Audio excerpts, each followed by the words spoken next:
When this huge Peli case from Fujifilm arrived, I knew things were about to get very serious.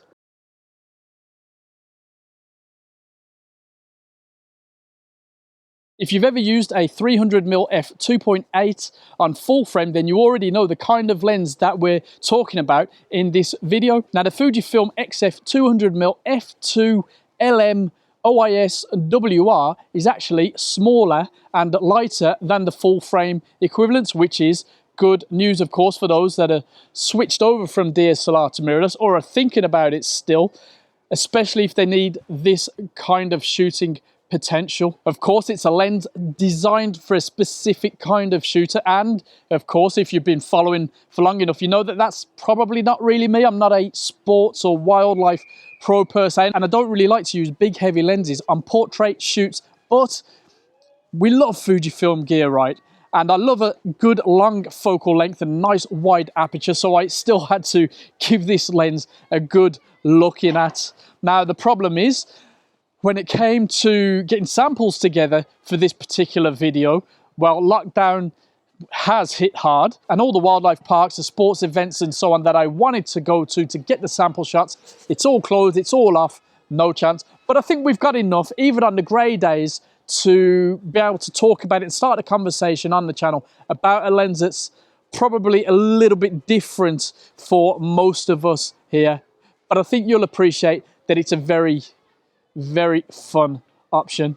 It's probably not the right word for such a serious lens. Before we carry on, this whole intro was filmed with the lens at f2, and I know it's completely not what you would buy this lens for, but you know, just for the crack, I thought I'd do it. A little bit awkward, what with it being so far away, and yeah, it's worth it to see what the face tracking's like, to see what the bokeh is like, see how it fares in video work, because let's be honest, why not? Anyway, let's look at it up close, and then we're going to take a look at some random animals, some random wildlife, which is probably a lot more appropriate than this shot right here. Onwards.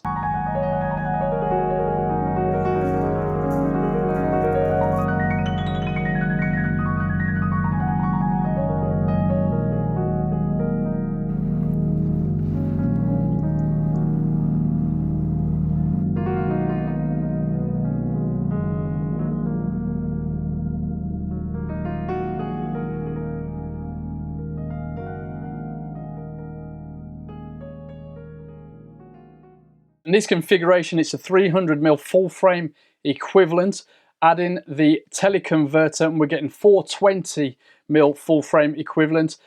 Once this is in place, your aperture is going to start at f2.8. Now, the whole thing weighs 2,480 grams with the hood.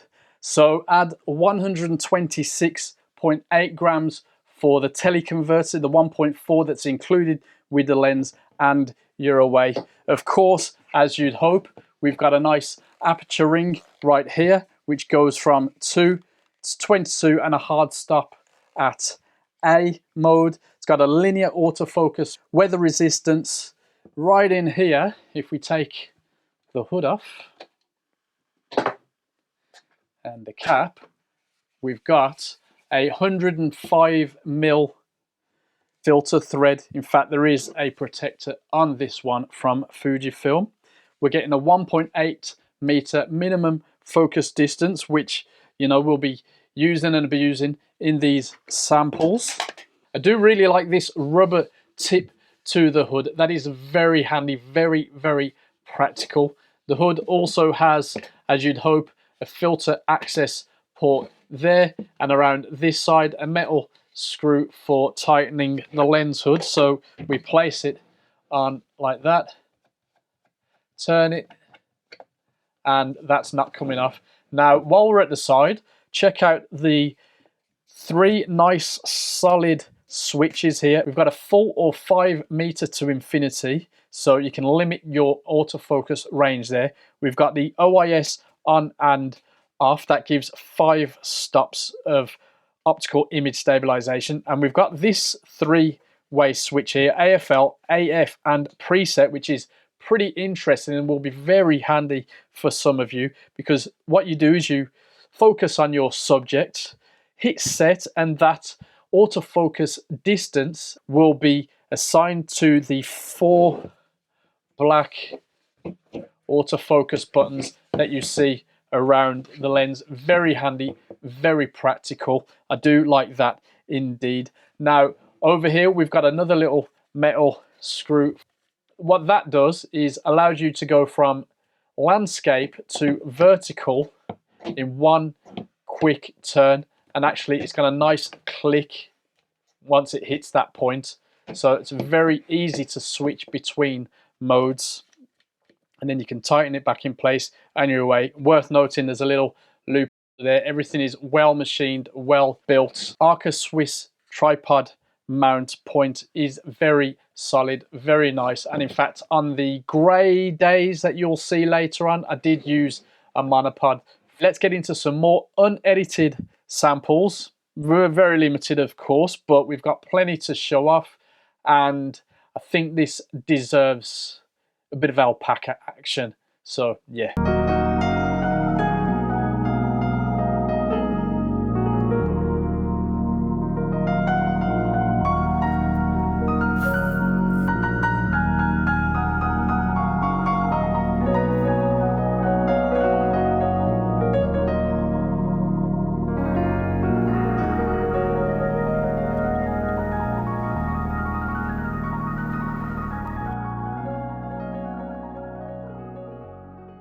Before we carry on, the colour choice isn't my favourite, but I appreciate that it has a very practical purpose, helping with heat dispersion and so on. Of course, if you're a wildlife pro, you're more likely to fit a neoprene cover or such to help you blend into the environment much better. So I suppose I can't moan about it not being available in black, right? Now, I'll be honest, when it was first announced, I was more interested in how it fares with portraiture, but the size and weight made it impractical for my work. As much as a 200mm f2 still piques my interest. The case it comes into is pretty gorgeous. It's well designed and as discreet as it could really be, and it even has a little space for the teleconverter. I took this bit out actually some of the days and managed to have my T4 on the go, ready to take out and shoot. Obviously once I'd got the hood the right way around. You know, these sheep, they're not going to wait around for you unless they're grazing.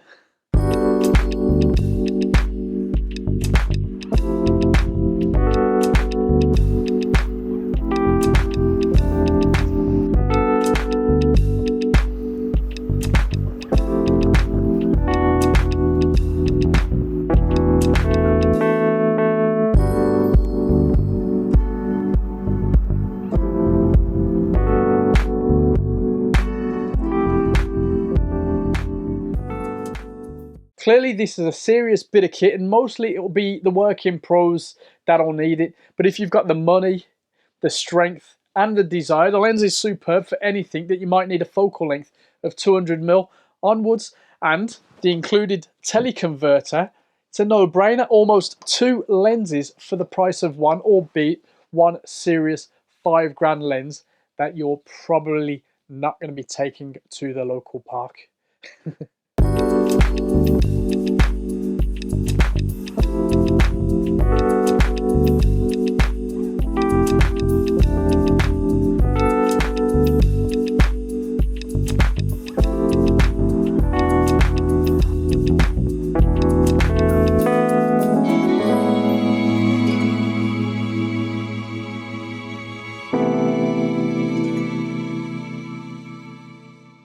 IBIS and the Lens OIS is very capable, works superbly on my T3 as well. Not only is it excellent for stabilizing the image itself, but also when you're working handheld with a lens of this nature, weight and focal length, the stabilization really helps to keep the viewfinder image in place too. It's very quick, almost perfect in operation, and even in less than ideal circumstances works a treat. Some of these samples were shot in pretty windy and rainy conditions, and the lens never skipped a beat.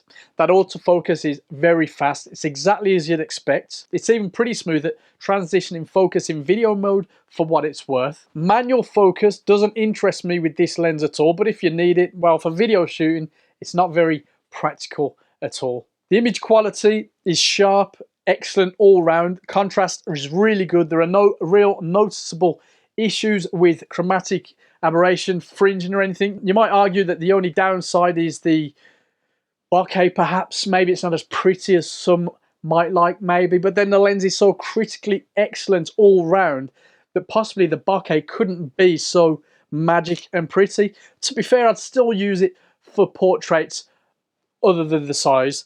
I think it still works. The image quality is spot on. Either way, on a dull, drizzly UK winter's afternoon, it pulls the shots out of the bag with ease.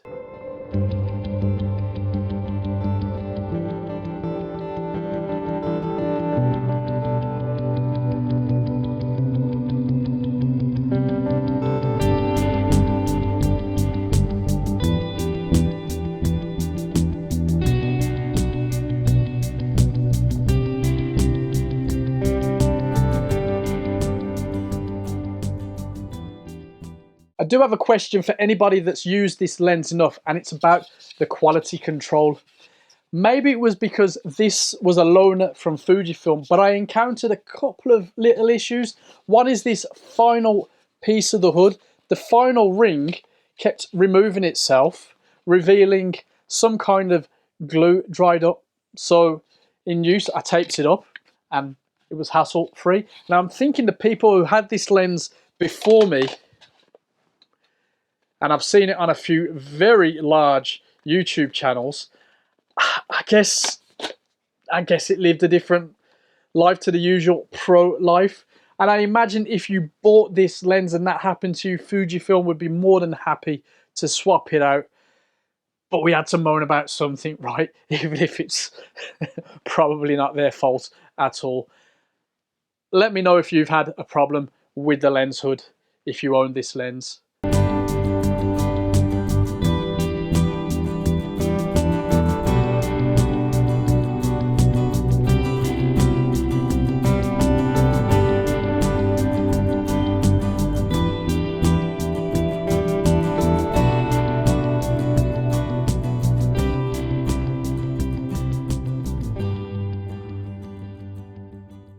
There we go then. Do you think Fujifilm made the right statement with this lens?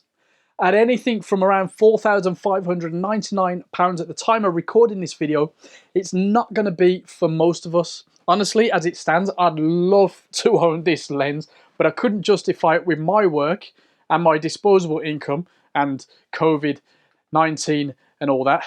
And yeah, anyway, it's probably worth more than my car as it is.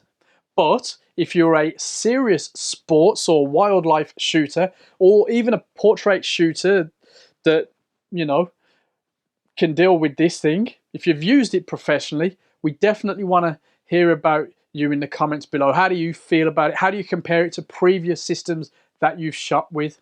Or are you a casual shooter that would still buy this lens and enjoy it?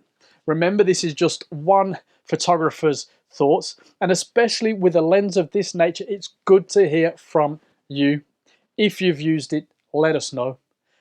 As always, take it easy. Make sure to subscribe. There's a lot more Fujifilm goodness coming very soon.